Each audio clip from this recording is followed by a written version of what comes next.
pangyayari nga nakakagimbang at mga nakakatawang pansin eksena na tiyak na pag-uusapan. Naglalagablab!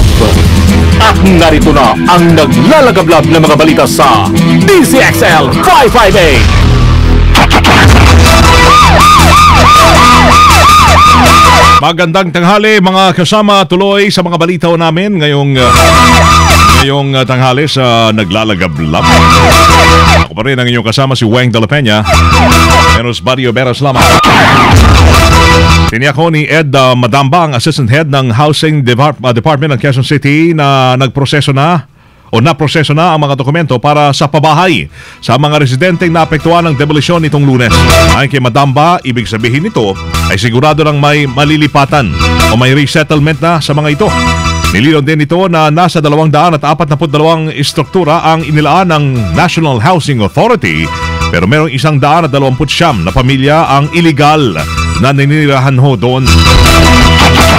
Yung natitirang 81 na nag-occupy doon sa Center Island at saka doon sa mga ibang nasa gilid ng Ombudsman at saka Court of Tax Appeals ay may process na yan. Ibig sabihin, meron na silang resettlement. Nung una kasi, ang census ng NHA dyan is 242 structures. Yung mga struktura na nandun na tinutuluyan ng ating mga informal settlers ay 242 na struktura. Pero ang nakatira doon sa lahat-lahat ay meron 129 na hindi nakatala doon sa census ng National Housing Authority. Higit pa ni Madamba na kaya ho napilitang i-demolish ang mga ito ay dahil meron silang sinusunod na proseso sa pagbibigay ng pabahay. Muling tiniyak ng National Housing Authority na may pabahay na naghihintay nga sa daang-daang pamilyang naapektuhan ng demolisyon sa Agham Road noong Lunes. Sabi naman ni Quezon City Mayor Herbert Bautista, wala na sa responsibilidad ng lokal na pamahalaan ang magbigay ng pabahay. Pero sinabi ng NHA na may pabahay pa rin, kahit ang mga hindi kasama doon sa 120 pamilyang kwalipikado sa kanilang programa. Pinagbigyan naman ng lokal na pamahalaan na mamalagi muna sa Center Island ng Agham Road ang mga ilang mga na-demolisyon ng mga bahay habang inaayos pa nila ang kanilang mga dokumento para mapabilang sa pabahay ng National Housing Authority. Isang bangkay ho ng babae ang natagpuang palutang-lutang sa Ilog Pasig sa Barangay Pineda kaninang alauna ng madaling araw. Nakilala ang biktima na si Serila Maalyaw. Nasa 35 anyos hanggang 40 anyos ang edad niyan. Batay sa nakitang wallet at ID ni Maalyaw, posibleng empleyado ito ng Accounting Department ng Veggie Foods Inc. Wala namang nakitang tama sa katawan nito, pero posibleng lagpaso sa 24 oras na itong matay. Dahil naagnas at nangangamuin ho ang bangkay na ito. I'm sorry, dun sa mga nananangalian, hindi ito ang unang pagkakataon na may nakitang bangkay nga sa naturang lugar. DZXL! DZXL! Bulat Palaro! Okay, it's sports time. Mamimiss yung si Buddy. Wala lang siya ngayon. But you have somebody na mas pogi.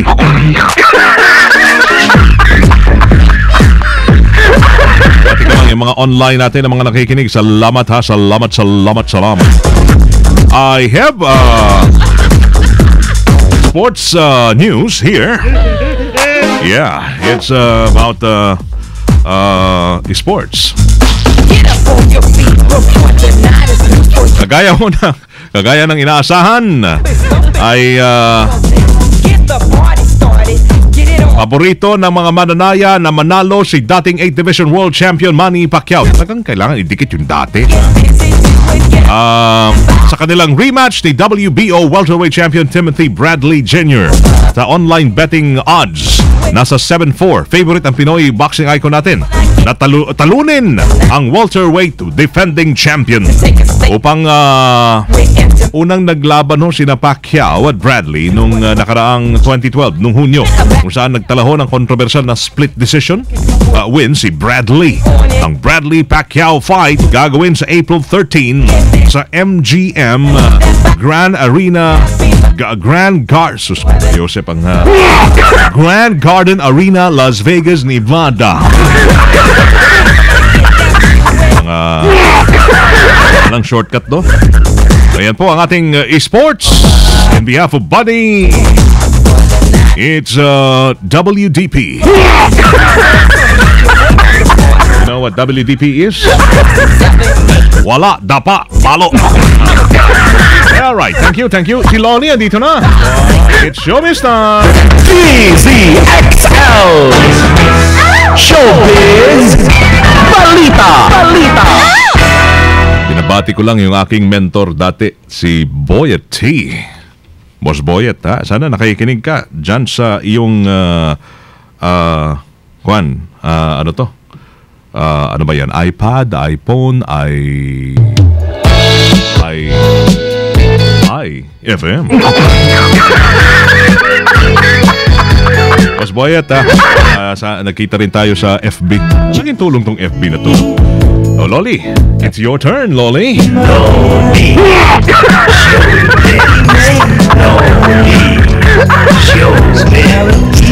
Just like a dream. Ay, anong kanta yan? Ha? Played it so Maganda siya. Oo. Hello, everybody. Ay, wala pala bani. Hello, everywhere. Hello. Maganda yung kanta. Biro mo, Amerika yan eh. Oo, Amerika. O, syempre, English yan eh. Syempre, Amerikano kumakanta. I have a slowly. Makinig muna kayo. Habang kayo ay nanananghali. I have a slowly. Nilinaw ng DJ na si Kat Alano ang mga controversial na pahayag niya kasabay ng iskandalo sa pagitan ng TV host at actor na si Von Navarro at ang modelong si Denise Cornejo. Nag-post kasi si Kat last week na after 9 years ay meron ng hustisya at karma. Sabi ni Kat, sarili niyang opinyon ang tungkol sa rape na kinasasangkutan ni Von Navarro. Sabi pa ni Kat, hindi niya nagustuhan ang mabilis na pagdepensa ng mga netizens sa taong inakusahan ng rape. Panawagan ni Kat, sana ay alamin muna ang lahat ng anggulo bago humusga ng kapwa. Yan ang aking showbiz.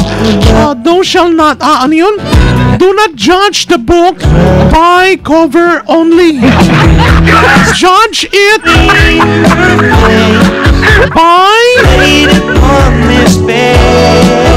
by the... Ay nako, ewan ko.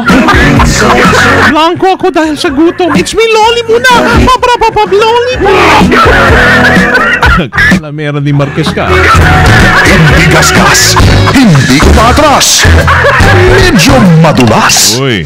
Ito ang balitang panghimagas. Eto na! Panghimagas pa.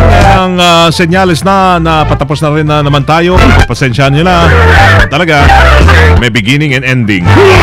It's the mahilig to sa ending, oh. Ito na ang mahilig sa virgin. Sa virgin, syempre, virgin coconut oil. Anong virgin? Misteryoso! Magandang tanghali po sa ating mga listeners. Maswerte at nagkong-hifatsil lang si Pebi, ha? Yes. Wala kang karir na naman ngayon. Ito na po ang ating balitang panghimagas. Oh, yan. Sige, maganda yan. Pinagkakaguluhan ngayon sa La Union ang isang nanay na kambing matapos itong magsilang ng isang tuta. Oh, kambing! Kambing, nagsilang ng tuta. Ayon sa may-ari ng kambing na si Jubita Ochoco ng Barangay San Agustin, San Fernando City, La Union, nagulat siya nang makitang tuta ang iniire ng alaga niya kambing dahil wala itong sungay. Oh. Kahawig. Napaglian yung aso. Malamang. Saan ulit yan? Sa La Union. La Union. Aniya kahawig ng Ano mo dati? Boston Terrier ang naturang anak ng alaga niyang kambing. Terrier? Mm-hmm. Malaking aso yun. Nako. Oh? Pero, ang talaga? Ano totoo yan? dito, oo. Oh? Hindi mo gawa-gawa lang yan? Hindi. Oh? Kaya lang, ang nakakalungkot dito, makalipas lamang ang ilang minuto, ay namatay din ito. Ay, sayang. Kasama ng kanyang dalawa pang kapatid. Oh, may kapatid na aso rin. O kambing na? Ay, hindi na sinabi. Siya lang yung napaglihian sa Siya lang yung kaaso. mukhang aso. Mukhang aso. Baka masyado na mabalahibo. Hindi siguro. Baka napagkamalan niya lang talaga. Oh, pero ayon daw sa mga eksperto. Grabe naman itong iniisip nyo. Baka nasingitan eh. Ha? Pero Baka may ayun nang-rape nga daw eh. sa kambing na aso. Ha? Kapag napagkamalang aso. Siguro. Grabe. Pero ayon sa mga eksperto, imposible naman daw manganak ng tuta ang Oh. isang kambing. Oh? Anila, posibleng premature ito sanhi ng gene mutation. Nadala naman ng malamig at pabago-bagong panahon na nararanasan natin sa ating bansa. Oh, talaga. Gene mutation daw.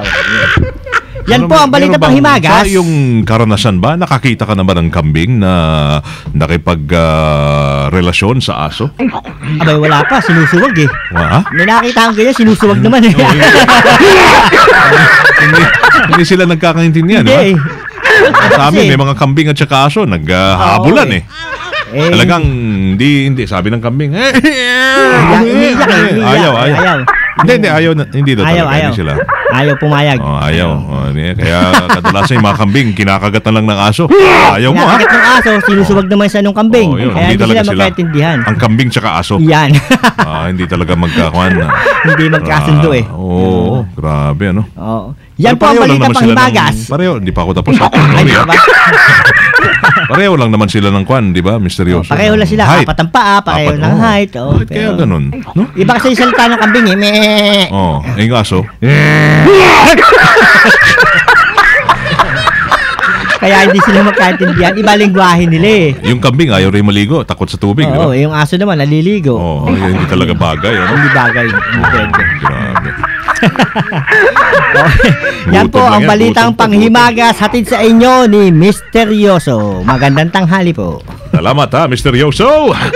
At para ho kumpleto ang tanghalian nyo, mag-Jim's Coffee ho kayo. Pagkatapos ba ng hali, mag-Jim's Coffee para matunaw ho lahat ng mga nakain yung matataba, maaalat. Ayan, maganda ho yan. Mag-Jim's Coffee, kakaiba talaga ho yan sa lahat. Mag-Jim's Coffee, araw-araw. Bawat higop ay mapapakapi ka talaga. Ang sarap mo talaga, Jim's 5-in-1, kakaiba ka talaga. Also available, Jim's 7-in-1 at Jim's 3+1. Available na sa lahat ng groceries and supermarkets nationwide.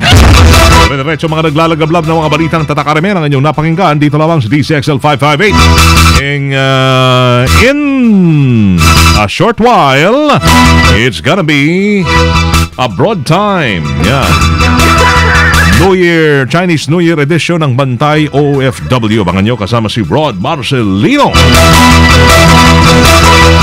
Sa pangalan ni Barry Oberas, kasama nyo sa serbisyo publiko. Ako naman ang inyong primo hermano.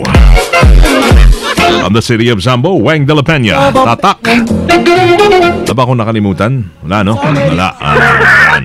Tatak. Sigurado kayo, wala akong nakalimutan. Wala. Tatak. RMN. Naglalagablab na mga balita. Sumayin niyo ang 15 minutong kalipunan ng mga pinakahuling